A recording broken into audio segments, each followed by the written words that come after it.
ஓம் சாந்தி. எல்லாரும் நலமா இருக்கீங்களா? ஆ இன்னைக்கு 26ஆம் தேதி மதியத்துக்கு மேல ராமநவமி ஆரம்பிக்குது. ஆ ராமர் பிறந்தத நட்சத்திரம் வந்து புனர்பூசம். நவமி திதியில பிறந்தது மாரி ராமாயண கதையில வர்ற அத பொறுத்து நமக்கு ராமர் ஜாதகத்த கணிச்சிருக்காங்க. அவரு வந்து ராஜாவா இருந்து ஆ வாழ்ந்து காட்டியவர். அமைதி, அன்பு, பொறுமை, கனிவு, கருணை, அப்புறம் மற்ற எல்லா நல்ல குணங்களின் மொத்த உருவமா வாழ்ந்தவர் அந்த ராமபிரான். அவரு வந்து விஷ்ணுவோட 7வது அவதாரம் அப்படின்னு சொல்லிட்டு சொல்லுவாங்க பக்தி கதைகளின்படி. அவரோட பிறவி நோக்கமே ராவணனை அழித்து நல்லவர்களோட வாழ்ற மாதிரி அந்த ராம ராஜ்யத்தை உருவாக்குறது தான் அவரோட அவதார நோக்கமே.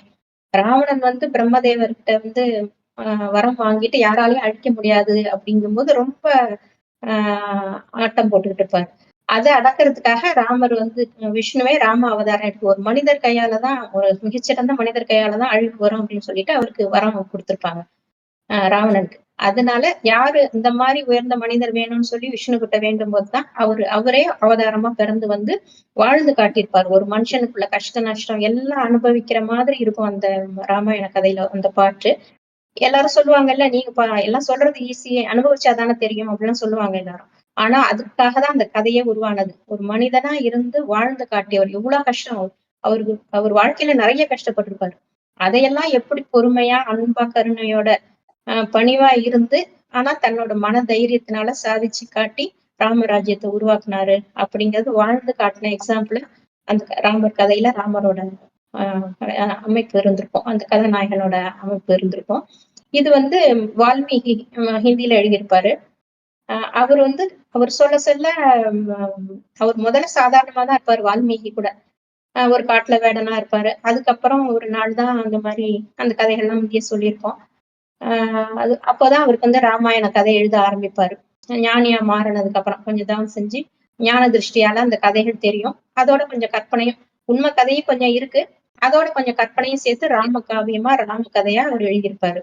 அதுக்கு தகுந்த மாதிரி நம்ம நாட்டுல அவரு ராமர் வந்த இடம் போன இடம் எல்லாமே இலங்கையில இந்த இடத்துல ராவணன் இருந்தா இந்த இடத்துல ராமரோட கால் பதிஞ்ச இடம் சீதை இருந்த இடம் அப்படி எல்லாம் காட்டுவாங்க. ஆனா அது கதையில வர்ற பாட்டு அதுக்கு தகுந்த மாதிரி ரியலாவும் அந்த அமைப்பும் இருக்கும். நம்ம நாட்டுல அதோட பூகோள அமைப்பும் அந்த மாதிரி அமைச்சிருக்கிற மாதிரி காட்டுவாங்க. ஆனா இது வந்து கொஞ்சம் கற்பனை கலந்த உண்மை கதையும் உண்மை ரகசியமும் அதுல இருக்கு. ராமர் வந்து பிறந்தது உண்மைதான். அவர் வந்து எப்படி பிறந்தாரு என்ன அவரோட நோக்கம் இது அதுவும் கரெக்ட் தான். ஆனா அதுக்கு பின்னால உள்ள ரகசியத்தையும் நம்ம வந்து தெரிஞ்சுக்கணும் அப்படின்னு நினைக்கிறோம். அவர் வந்து சிவதனுசை உடைச்சு அதுக்கப்புறம் தான் சீதையை கல்யாணம் பண்ற மாதிரி வரும் ராமர் கதையில. அவர் பிறவி எடுக்கும் போதே அவர் வந்து சாதாரணமா பிறக்கிற மாதிரி காட்ட மாட்டாங்க. அவருக்கு தசரத ராஜா மகாராஜாவுக்கு எல்லாம் செல்வ வளம் எல்லாம் இருக்கும். எல்லா வளமும் இருக்கும். ஆனா குழந்தை இல்லையேன்னு ஒரு கவலை இருக்கும். அப்புறம் தான் அந்த புத்திர காமேஷ்டி யாகம் அப்படின்னு ஒரு யஜ்ஞத்தை வளர்த்து அந்த யாக குண்டத்துல ஒரு பாயசம் கிடைக்கும். அதை குடிக்கும் போதுதான் அந்த மனைவிமார்களுக்கு கொடுப்பாங்க. அவங்க சாப்பிட்டுதான் அந்த அந்த 3 மனைவிமார்கள் இருப்பாங்க தசரத ராஜாவுக்கு. அவங்களுக்கு ஒரு இது கௌசல்யா, இவங்க ராமரோட அம்மா. இவங்க அதுக்கப்புறம் சுமத்திரைன்னு அடுத்தது. அப்புறம் அடுத்தது வந்து கைகேயி. இந்த 3 பேருக்கும் அந்த இது குடிச்சுதான் ராமர், லட்சுமணன், பரதன், சத்ருகனன் பிறக்கிற மாதிரி காமிப்பாங்க. அப்படி பிறவி எடுக்கிறதே ஒரு புனிதமா இருக்கும் அவரோட பிறவி. அதுக்கப்புறமும் குருகுலத்துக்கு போவாரு. அந்த குருவுக்காக திருப்பி காட்டுக்கு போய் அவருக்கு யஞ்ஞம் பண்ணணுங்கிறதுக்காக காட்டுல வந்து காவல் இருப்பாரு. நிறைய அசுரர்களோட அட்டகாசம் இருக்கும். அதெல்லாம் அடக்குறதுக்காக மறுபடியும் குரு அவரை காட்டுக்கு அழைச்சிட்டு போவாரு. அது மாதிரி நாட்டுல இருக்கிற டைமே ரொம்ப கம்மியா இருக்கும். அப்ப அம்மா அப்பா மேல அவ்வளோ அன்பா எல்லார் மேலயும் மக்கள் மேல எல்லார் மேலயும் அன்பா பிரியமா இருக்கிற மாதிரிதான் இருக்கும். தந்தை சொல்மிக்க மந்திரமில்லை அந்த மாதிரி அவர் என்ன சொன்னாலும் அவர் பொறுமையா கேட்பார். நாளைக்கு பதவியேற்பு அப்படிங்கிற கட்டம் வரும்போது காட்டுக்கு போக வேண்டிய சூழ்நிலை வந்துரும். கைகேயி வந்து ஒரு வரம் கேட்டிருப்பாங்க. இந்த ராமாயண கதை எல்லாருக்குமே தெரியும். அப்ப கூட அவர் வந்து சிரிச்சுக்கிட்டே தான் போவார். எந்த நிலையிலும் கலங்க மாட்டாரு. எப்பயுமே அந்த மைண்ட் வந்து எப்பயுமே ஸ்டடியா இருப்பாரு, நிலையா இருப்பாரு. இதுதான் சந்தோஷம் அப்படிலாம் கிடையாது. என்ன இருந்தாலும் சந்தோஷமா அவர் ஏத்துக்கிறவரோட மனநிலையா இருப்பார். அவர் மிகச்சிறந்த மகானம். அந்த மாதிரி வாழ்ந்தா நம்ம வந்து ராவணனை அழிச்சு ராமராஜ்யத்துக்குள்ள போகலாம் அப்படிங்கிற நீதிதான் அந்த கதையில வந்திருக்கும். அப்ப வந்து மறுநாள் அவர் வந்து பதவி ஏற்கக்கூடிய காலம் வரும்போது அன்னைக்குதான் சொல்லுவாங்க நீ வந்து காட்டுக்கு போகணும்னு சொல்லிட்டு. மறு பேச்சே இல்லாம உடனே சரின்னு மரவுரி தரித்து அந்த ராஜாக்களோட ட்ரெஸ் எல்லாம் களைஞ்சிட்டு, பரதன் நீதான் நாட்டை ஆளணும்னு சொல்லிட்டு, அதுதான் அம்மாவோட விருப்பம். கைகேயும் அவர் அம்மாவா தான் நினைப்பார். இப்ப சொந்த தாயா இல்லைன்னா கூட அவர் வந்து மாற்றான் தாய் அப்படிலாம் கிடையாது. அவளையும் மிக ரொம்ப அன்பா மரியாதையா வச்சிருப்பாரு. தாய் சிறந்த கோயிலும் இல்லைன்ற மாதிரிதான் அவருக்கு அவங்ககிட்டயும் நடந்துப்பாரு. அப்புறம் காட்டுக்கு போயிட்டு கூடவே வந்தது அந்த ராமாயண கதையெல்லாம் உங்களுக்கு தெரியும். இதுல என்னன்னா உண்மையான நடந்தது என்னன்னா அவர் நவமி திதியில பறக்கிற மாதிரி காட்டுறாங்க. நவமி அப்படிங்கிறது 9வது திதி. அப்புறம் சந்திர வம்சத்து சத்திரியரை அப்படிதான் காட்டுவாங்க. ராஜாவா தான். ராஜானாலே அது சத்திரியர் தான். இது வந்து கடவுள் சொல்ற ஞானப்படி நம்ம பார்த்தோம்னா உண்மையில நடந்ததுதான். ராமர் எல்லாம் வாழ்ந்தவர் தான். கிருஷ்ணர், நாராயணன், ராமர் எல்லாருமே வாழ்ந்தவங்க தான். ஆனா தேவதைகளா வாழ்ந்தவங்க. தேவதைகள்னா நமக்கு அன்பு, அமைதி, தூய்மை, சுகம், ஞானம், சக்தி, ஆனந்தம் இந்த மாதிரி தெய்வீக குணங்களோட வாழ்ந்த மனிதர்கள் தான் தேவர்கள். அவங்களதான் தேவதைகள் நம்ம இப்ப கோயில் கட்டி கும்பிடுறோம். அவங்க அவ்வளவு தூய்மையா அவ்வளவு நல்ல குணத்தோட வாழ்ந்தவங்க. அவங்க வாழ்ந்த காலத்துல இந்த மாதிரி கெட்ட செயல்கள் செய்யறவங்க யாருமே இருக்க மாட்டாங்க. ஏன்னா ராமராஜ்யம் போது அங்க எப்படி ராவணன் வந்திருக்க முடியும்? அது வந்து கதையில வந்து இப்ப இருக்கிறதையும் அப்ப இருக்கிறதையும் கொஞ்சம் இது பண்ணி கலந்து எழுதிட்டாங்க ராமாயண கதையில. ராமாயணம்லாம் இப்ப நடக்கிறதுதான். இப்ப அடுத்தவர் மனைவி அதுவும் ராஜாவோட மனைவி கடத்திட்டு போற அளவுக்கு தைரியம் யாருக்காவது இருக்குமா? அது வந்து ராவணன் அந்த மாதிரி கேரக்டரா காமிப்பாங்க. அது வந்து எல்லாமே இப்ப நடக்கிறதுதான். ஞான திருஷ்டியில வந்து அந்த 2 யுகத்துல 3 யுகத்துல சேர்ந்து அவங்களுக்கு ஞான திருஷ்டி கிடைக்கும். அந்த வால்மீகி அந்த மாதிரி மகானுக்கெல்லாம். அத வந்து அப்பைக்கு உள்ள காலகட்டத்தோட உள்ள காஸ்டியூம் இதெல்லாம் கலந்து அதுக்கு தகுந்த மாதிரி காவியமா எழுதிட்டாங்க. அது வந்து ரொம்ப அவ்வளவு புத்திசாலித்தனமா இருக்கும். அந்த ராமாயணத்துல உள்ள ஒரு ஒரு கேரக்டருமே அப்படி போட்டு வியக்கத்தக்கதா இருக்கும். ஆஞ்சநேயரோட கேரக்டரும் அதே மாதிரி ரொம்ப பாராட்டுக்குரியதா இருக்கும். அந்த ஆஞ்சநேயர் வந்து சாதாரண ஒரு குரங்கு முகம் கொண்ட மனிதன் மாதிரி தான் காமிப்பாங்க. அது என்னன்னா அந்த குரங்கு மாதிரி நம்ம மனசு அலைப்பாயுறதுதான் அந்த மாதிரி குரங்கு முகமா காட்டியிருப்பாங்க. அந்த அலைப்பாயிர மனசை அடக்கி ஒரு ஒரு கடவுளை நினைச்சு அவர் வந்து மனசு ஃபுல்லா கடவுள் தான் இருக்கும் அந்த ஆஞ்சநேயருக்கு. அததான் நெஞ்ச கிழிச்சு காட்டினா ராமர் தெரியிற மாதிரி காமிப்பாங்க. அது எந்த ராமர் அப்படிங்கறத நம்ம அப்புறம் சொல்லுவோம். வந்து சிவராமர் ஆக்சுவலா ராமருக்கு வந்து நிறைய பேர் இருக்கும். ராஜா ராமன், சிவராமன் அந்த மாதிரி நிறைய பேர்கள்லாம் இருக்கும். அப்புறம் அந்த ஆஞ்சநேயர் தான் கடைசி வரைக்கும் அந்த ராமாயணத்திலேயே சுந்தர காண்டம்னு அந்த ஆஞ்சநேயரோட வருகை வந்ததுக்கு அப்புறம் தான் சுந்தர காண்டம்னு அந்த பேரே வரும்.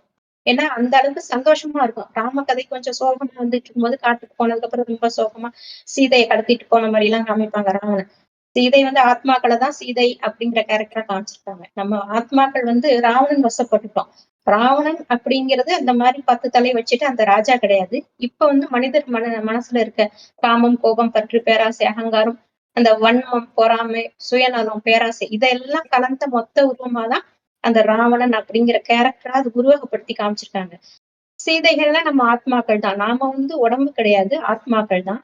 நம்ம ஆத்மாங்கிறது அந்த புருவ மத்தியில நம்ம கொட்டு வைக்கிறோம் இல்லையா அதுக்குள்ள நம்ம பிரெயின்ல பிட்யூட்டரி கிளாண்ட்ல இருக்கு.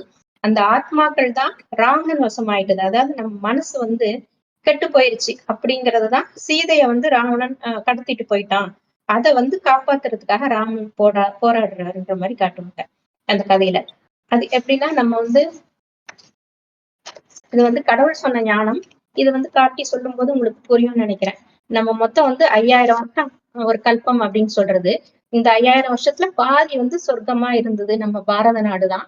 அதுல வந்து ஆத்ம உணர்வோட வாழ்ந்தவங்க அப்ப வாழ்ந்த மனிதர்கள். அவங்கதான் இந்த கிருஷ்ணர், நாராயணன், ராமர் எல்லாமே ஆத்ம உணர்வுல வாழ்ந்தவங்க தான். அந்த அன்பு, அமைதி, கருணை அந்த மாதிரி நல்ல எண்ணத்தோட வாழ்ந்தவங்க அந்த 2500 வருஷம். அதுக்கப்புறம் அந்த 2500 வருஷம் முடியும் போது உடல் உணர்வுக்கு வராங்க. முதல்ல ஆத்மான்ற உணர்வுல இருக்கும்போது அவ்வளவு சந்தோஷமா வாழ்ந்தவங்க. அவ்வளவு தங்க மாட மாளிகையில வாழ்ந்தவங்க. உடல் உணர்வு வந்த உடனே அது வந்து நரகம் அப்படின்னு ஆரம்பிக்குது. துவாபர யுகம், கலியுகம் அப்படிங்கிறது 2500 வருஷம். இது வந்து பாதி நரகமா மாறிடுது. உடல் உணர்வுக்கு வந்த உடனேதான் கொஞ்சம் கொஞ்சமா அந்த கணவன் மனைவி உடல் சேர்ந்து அந்த குழந்தை பிறக்கிறது, அந்த காம எண்ணங்கள், ஆசை, பற்று, அகங்காரம் எல்லாம் வந்தது. கொஞ்சம் கொஞ்சமா இந்த 2500 வருஷம் முடிஞ்சு இங்க வரும்போதுதான் இப்ப ஆரம்பிக்குது. துவாபரகத்துலதான் ஆரம்பிக்குது. அப்புறம் தான் இந்த அங்கெல்லாம் மதங்கள்லாம் தோன்ற ஆரம்பிக்குது. இந்த 2500 வருஷ கதைதான் நமக்கு இப்ப தெரியும். ராமாயண மகாபாரதம்லாம் இப்ப எழுதுனதுதான். இந்த 2500 வருஷத்துக்கு அப்புறம் துவாபரகம் ஆரம்பிச்சதுக்கு அப்புறம் தான் அந்த முனிவர்கள், சித்தர்கள் எல்லாம் இந்த டைம்ல தான் பிறக்குறாங்க. அது வரைக்கும் தேவதைகளா வாழ்ந்தாங்க. அப்ப வந்து ஆத்மாங்கிற உணர்வுல இருப்பாங்க. ஆனா பக்தி எல்லாம் அப்ப இருக்காது. அந்த கடவுள் சொன்னபடி வாழ்ந்தவங்க அவங்க. இயற்கையிலே அவங்களுக்கு சந்தோஷம் இயற்கையிலே உள்ளுக்குள்ளே இருந்தே இருக்கும். ஆனந்தம்ங்க சாதாரணமாவே ஆனந்தமா தான் இருப்பாங்க. வெளியில தேடி அலையணும் அப்படிங்கிற அவசியம் இல்ல. அதனால அவங்க வந்து தேவதைகளா வாழ்ந்தாங்க. தூய்மையா வாழ்ந்தாங்க. தனக்கு ஒரு குழந்தை வேணும் அப்படின்னு நினைக்கும்போது மனைவி கருவுறுவ அததான் இந்த மாரி பாயாசத்த குடிச்சாங்க.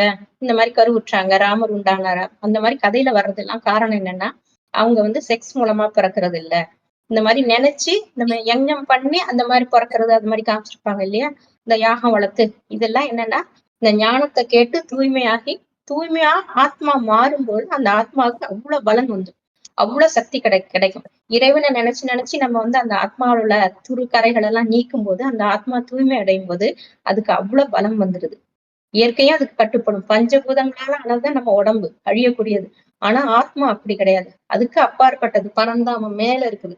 எல்லா பேரண்டங்கள், அண்டங்களுக்கும் மேல இருக்கிற அப்பாற்பட்ட இடம் தான் பரந்தாமம். அங்கதான் ஒளிப்புள்ளியா, ஜோதி ரூபமா இறைவன் இருக்கிறார். அவரை இப்ப நம்ம நினைக்கணும். இப்ப நம்ம ஆத்மான்னு புரிஞ்சு, அவர நினைக்க நினைக்க, அப்பான்னு அன்பா அவரோட குழந்தைகள் தான் நாம. ஆத்மா, பரமாத்மா எல்லாம் அது வேற. அந்த வேற டைமென்ஷன்ல இருந்து நம்ம வந்திருக்கோம். பரமாத்மாவோட குழந்தைகள் தான் நாம எல்லாமே. ஆத்மாக்கள் எல்லாமே பரமாத்மாவோட குழந்தைகள். அவரு வந்து உடல் உடல் எடுத்து நம்ம வந்து ஜீவாத்மாவா மாறி நம்ம உலகத்துல வாழ்றோம். ஆனா அவர் வர்றதில்ல. அவர் வந்து பிறவியே எடுக்கிறது கடவுள்ங்கிறது ஒரே ஒருத்தர் தான். அவருதான் சிவபெருமான், அல்லாஹ், ஜெகோவா, கர்த்தர் அப்படின்னு வேற வேற பேர்ல வேற வேற மதங்கள்ல கும்பிடுறாங்க, வழிபடுறாங்க. ஆனா கடவுள்ங்கிறது அந்த ஒருவர் தான் பிறவி எடுக்காதவர். மற்ற பிறவி எடுத்தவங்க அந்த ராமர், நாராயணன் எல்லாருமே மகான்கள், மகான் ஆத்மாக்கள், தேவதைகள், தெய்வீக குணம் கொண்ட மகா மனிதர்கள் தான். அவங்க தூய்மையா வாழ்ந்ததுனாலதான் அவங்கள இப்ப நம்ம கோயில் கட்டி கும்பிட்டுட்டு இருக்கோம். அவங்க இந்த ராமாயணத்துல காவியம் எழுதுனதோட நோக்கமே நம்ம அந்த மாதிரி வாழணும், அந்த மாதிரி வாழ்ந்து ராமராஜ்யத்தை உருவாக்கணுங்கிறதுக்காக தான். இப்ப கூட நம்ம காந்தி காலத்துல எல்லாம் சொல்லியிருப்பாங்க ராமராஜ்யம் வேணும். இப்ப கூட சொல்லுவாங்க ராமராஜ்யம் வரணும் வரணும்ட்டு. அப்பெல்லாம் இது வந்து ராவண ராஜ்யம் அப்படிங்கிறது தெரியுது இல்லையா? ராவணன்கிறது ஒரு மனுஷர் கிடையாது. நம்ம உடம்பு மனசுக்குள்ள இருக்கிற அந்த அசுர எண்ணங்கள் தான், அசுரர்கள் தான். தேவர்கள் அசுரர்களுக்கும் அடிக்கடி சண்டை நடக்கிற மாதிரி புராண கதைகள் எல்லாம் நம்ம பார்த்திருப்போம். காரணம் என்னன்னா அந்த அசுர குணத்தை நம்ம வந்து அழிக்கிறதுதான். அழிச்சாங்க தேவர்கள், அசுரர்களுக்கும் சண்டை வந்தது. தேவர்கள் ஜெயிச்சாங்க, அசுரர்கள் அழிஞ்சு போனாங்க. திரும்ப திரும்ப வர்ற மாதிரி அதே கதையில திருப்பி அதையே தான் வந்துட்டு இருக்கும். தேவர்களுக்கும் அசுரர்களுக்கும் சண்டை வந்துட்டு இருக்க மாதிரி இருக்கும். ஏன்னா நமக்கு மனசுக்குள்ள நடக்கிற போராட்டம் தான். நமக்கு மனசுக்குள்ள இருக்கிற அந்த கெட்ட விகார குணங்களை எல்லாம் அழிச்சு மேன்மை நிலைக்கு வந்து ராமர் மாதிரி பொறுமையா அமைதியா இருந்து எல்லா கெட்ட குணங்களையும் அழிச்சு மறுபடியும் நம்ம தேவதையா மாறணும். திருப்பி நம்ம பிறக்க போறோம். இப்ப வந்து கலியுக இறுதியில நம்ம இருக்கோம். இந்த இடத்துக்கு வந்துட்டோம். கலியுகம் ஆரம்பிச்சு இப்ப முடிய போது கடைசி 100 வருஷம் தான் வந்து கடவுள் ஒருத்தரோட உடம்புல வந்து அவர்தான் கிருஷ்ணரோட கடைசி பிறவி, 84வது பிறவி.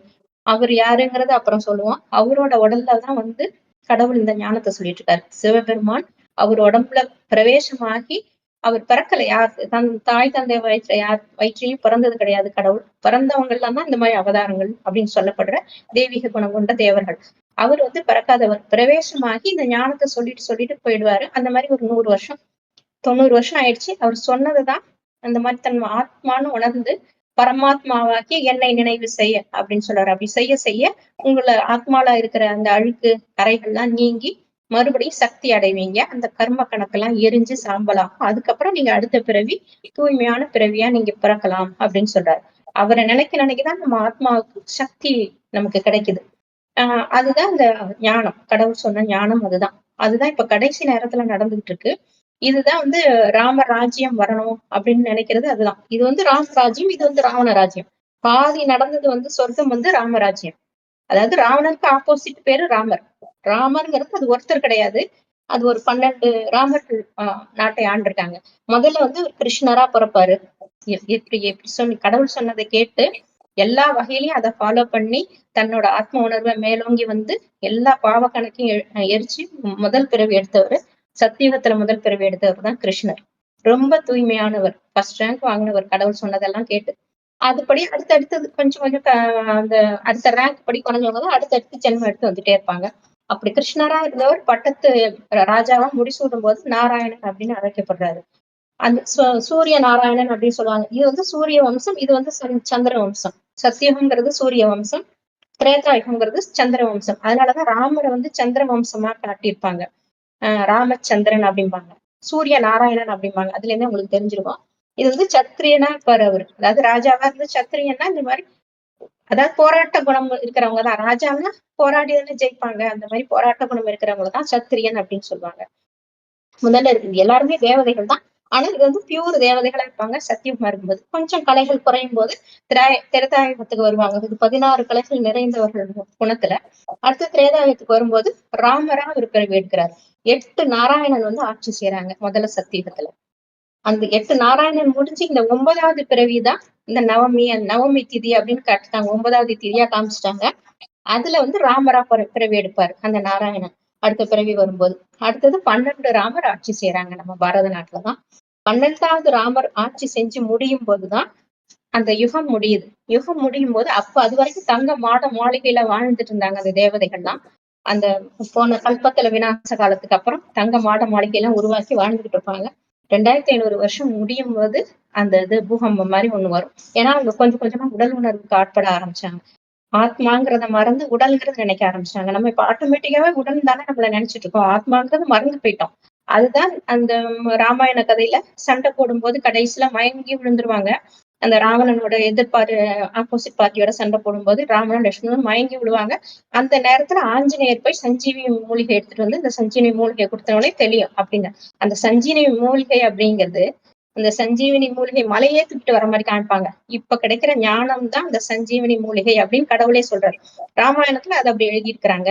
எல்லாமே உருவகப்படுத்தி எழுதுனதுதான் ராமாயணம் மகாபாரதம் எல்லாம் இப்ப நடக்கிறத அந்த கற்பனையோட கலந்து அந்த காலத்துக்குள்ள ராஜாக்களோட கதை மாதிரி எழுதுனதுதான். ஆனா உண்மையே ராஜாவா வாழ்ந்தவர் தான் ராஜா ராமன் தான் அவரு. ஆனா இப்ப இருக்கிற மாதிரி கஷ்டப்பட்டது கிடையாது. அவங்க எல்லாம் சந்தோஷமா வாழ்ந்தாங்க. இப்ப ராவணன் எல்லாம் கிடையாது. இங்க வரும்போதுதான் 2500 வருஷம் முடியும் போதுதான் இந்த ராவணங்கிறது மாயை தான். அது வேற ஒண்ணும் இல்ல.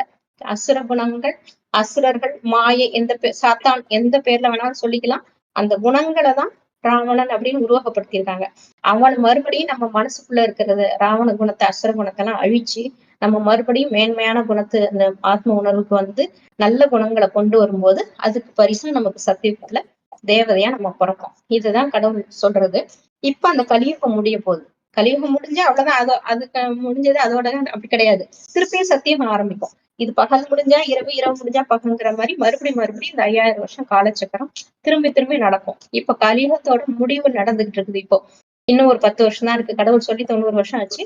100 வருஷம் தான் கடைசி 100 வருஷம் வந்து சொல்லுவேன்னு சொல்லியிருக்கிறாரு. 90 வருஷம் ஆயிடுச்சு. கடைசி ஒரு 10 வருஷம் தான் இருக்கு. அதனாலதான் இப்ப இவ்வளவு போர், பதட்டம், போராட்டங்கள்லாம் ஆரம்பிச்சிருக்குது. இப்ப இந்த காலகட்டம் முடியிற நேரத்துல இந்த ஞானத்தை நம்ம எடுத்துக்கிட்டு நம்ம எந்த அளவுக்கு பியூரா மாறுறோமோ அடுத்தது சத்தியுகத்துல வந்து நம்ம தேவதையா பிறக்கலாம். இந்த நாராயணன் ஆட்சி, ராமர் ஆட்சியில எல்லாம் நம்ம சந்தோஷமா வாழலாம். அதுதான் கடவுள் சொல்ற ஞானம். ராமாயண கதையில வந்து நிறைய கதையா உருவகப்படுத்தியிருப்பாங்க. காட்டுக்கு போய் கஷ்டப்படுறது. இப்ப வந்து அந்த ஞானத்தை எடுத்துக்கிட்டு இருக்கவங்க எல்லாம் ரொம்ப கஷ்டப்படுவாங்க. ஏன்னா சொல்றதை யாரும் கேட்க மாட்டாங்க. அது காட்டுல இருக்கிற மாதிரிதான், கலியுக காட்டுல இருக்கிற மாதிரிதான். நம்ம சொல்றதை யாருமே காது கொடுத்தும் கேட்க மாட்டாங்க. போராடிட்டு இருக்கிற மாதிரிதான் இருக்கும். இந்த வாழ்க்கைதான் ராமர் வந்து காட்டுல போய் கஷ்டப்பட்டாரு, 14 வருஷம் கஷ்டப்பட்டாரு அப்படின்னு காமிச்சிருப்பாங்க. கடைசியில ராவணனை அழிச்சதுக்கு அப்புறம் தான் ராமராஜ்யம் கிடைக்கும். அதே மாதிரி கலியுகத்துல உள்ள அந்த மோசமான குணங்கள் எல்லாமே அழிஞ்சதுக்கு அப்புறம் இந்த உலகம் புதுப்பிக்கப்படும். இப்ப இருக்கிற இந்த பழைய உலகம் ரொம்ப கஷ்டப்பட்டு இருக்காங்க. எல்லாருக்குமே தெரியுது உங்களுக்கு. எந்த மனுஷனும் இப்ப சந்தோஷமா இல்ல. எவ்வளவு பெரிய பதட்டம், அப்புறம் காலநிலை மாற்றம், இந்த மனுஷங்களோட ஆத்மாவோட இது குறைஞ்சதுக்கு அப்புறம் அந்த குணநலங்கள்லாம் கெட்டு போனதுக்கு அப்புறம் இயற்கை சீற்றமும் ஆரம்பிச்சிருச்சு. ஏன்னா இவங்களுக்கு இந்த தேவதையா இருக்கும்போது கட்டுப்பட்டு இருந்த பஞ்ச பூதங்கள் எல்லாமே இப்ப அது வந்து டாமினேட் பண்ண ஆரம்பிச்சிருச்சு. ஏன்னா ஆத்மாவில வந்து அழுக்கு படிஞ்சிருச்சு. ஆத்மா வந்து கலைகள் குறைஞ்சு இப்ப கடைசி நேரத்துல நம்ம இருக்கும்போது சுத்தமா ஆத்மாவுக்கு வலிமையே இல்லைங்கும் போது இயற்கை பஞ்சபூதங்கள்லாம் நம்ம வந்து அடிமையாயிட்டோம். அது வந்து எஜமானர்கள் ஆயிட்டோம். முதல் நம்ம அவங்க எஜமானரா நாம இருந்தோம். மழை பெய்யும் இல்லைன்னா நிக்கும். அந்த மாதிரி இருந்துட்டு இருந்தது. இந்த முனிவர்கள் காலம் இந்த காலத்துல கூட முனிவர்கள் சொல்லபடி கேட்டு மழை பெஞ்சிட்டு இருந்தது. அந்த அளவு ஆன்ம பலம் இருந்தது. நமக்கு எல்லாம் குறைஞ்சு போனதுனால இயற்கை சீற்றங்கள்லாம் இப்ப வர ஆரம்பிச்சிருச்சு. நம்ம எப்படி ஆத்மா எப்படி கெட்டு போச்சோ அதே மாதிரி இயற்கையும் கெட்டு போச்சு. ஏன்னா அண்டத்தில் உள்ளதுதான் பிண்டத்தில் உள்ளதுன்னு சொல்லியிருக்காங்க இல்லையா? எப்படி நம்ம பிண்டங்கள்லாம் மாறி போயிருக்கோ அதே மாதிரிதான் அண்டத்துக்கும் அதேதான் நடக்கும். இங்க நடக்கிறதா அங்கேயும் நடக்குது. வெளியிலயும் அதே மாதிரி இயற்கை சீற்றங்கள்லாம் வந்து இப்ப அதனாலயும் அழிவு, இந்த போர்னாலையும் அழிவு, இந்த மாதிரி எல்லாம் நடந்து அடுத்தது சத்தியுகம் பிறக்கும் போது இத ஃபாலோ பண்ணி இருக்கிறவங்க கொஞ்சம் பேர் இதுல பிறக்க ஆரம்பிப்பாங்க. அவங்க மூலமா அடுத்த சிருஷ்டி ஸ்டார்ட் ஆகி சத்தியம் திரேதாயம் மறுபடியும் இந்த சர்க்கிள் தொடர்ந்துகிட்டே தான் இருக்கும். பல கோடி வருஷமா இதேதான் நடக்குது. இதுதான் மறுபடியும் வந்துட்டு இருக்கிறது. இதுதான் கடவுள் சொல்ற ஞானம். ஆஹ் இதுதான் சொல்லணும்னு நினைச்சேன். ராமர் கதையோட அர்த்தம், உண்மையான ரகசியம் இதுதான். மத்தபடி சீதையெல்லாம் கஷ்டப்படல, ராவணன் எல்லாம் தூக்கிட்டு எல்லாம் போல. சீதைங்கிறது ஆத்மாக்களோட உருவகப்படுத்தினதுதான் சீதைங்கிறது. சீதைங்கிறது ஆத்மா தான். அந்த ஆத்மாவில கரை படிஞ்சிருச்சு. ஆத்மா கெட்டு போயிட்டதுங்கிறதுதான். சீதை வந்து ராவணன் வசம் போயிட்டா, ராவணன் தூக்கிட்டு போயிட்டான் அப்படின்னு சொல்லி காமிச்சது அதுதான். அதுல இருந்து நம்ம மீட்டு கொண்டு வரணும். நம்ம ஆத்மாவுக்கு அழுக்கு சேர்ந்துருச்சு இல்லையா, அதுல இருந்து மீட்டு அந்த சிவராமரை நினைக்கும் போது நினைக்க நம்ம ஆத்மா தூய்மை அடைஞ்சு மறுபடியும் நம்ம சத்தியுகத்துல தேவதையா பிறக்கிறதுக்கு சான்ஸ் இருக்கு. இதுதான் கடவுள் சொன்ன ஞானம். எல்லா பிரம்மகுமாரி சென்டர்களையும் இந்த ஞானம் கிடைக்கும். ஒரு 7 நாள் கோர்ஸா எடுப்பாங்க. இதை நான் கொஞ்சம் ஷார்ட்டா சொல்லியிருக்கிறேன். கடவுள் வந்து பரந்தாமத்துலதான் இருக்கிறாரு. பரந்தாமங்கிறது செம்மண்ணான ஒளி உலகம். ஆத்மாக்கள்லாம் இதெல்லாம் நம்ம தான் ஆத்மாக்கள் புள்ளி புள்ளியா இருக்கிறது.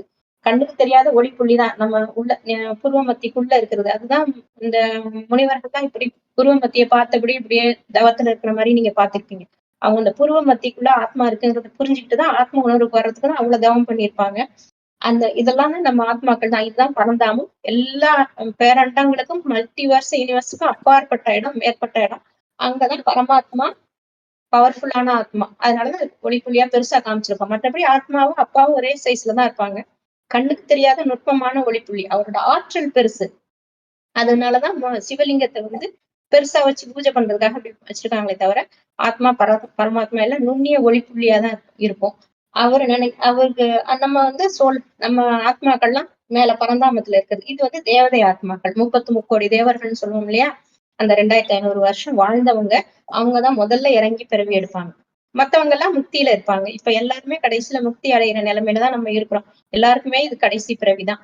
இப்ப வந்து இந்த போர், இந்த பதட்டம் இதெல்லாம் வருது இல்லையா, இந்த போர்னாலையும் இயற்கை சீற்றங்கள்னாலையும் இந்த விநாசம் முடிஞ்சு மறுபடியும் சத்தியம் பிறக்கும். அது வரைக்கும் இந்த மத்த ஆத்மாக்கள், இந்த 800 கோடி ஆத்மாக்களும் முக்தி அடைய போகுது. இப்போ அந்த முக்தி அடையறதுக்கும் நீங்க கடவுளை ஒளிப்புள்ளியாதான் நினைக்கணும். அப்பதான் நம்ம பரந்தாமத்துக்கு போக முடியும். பரந்தாமங்கிறதா முக்தி.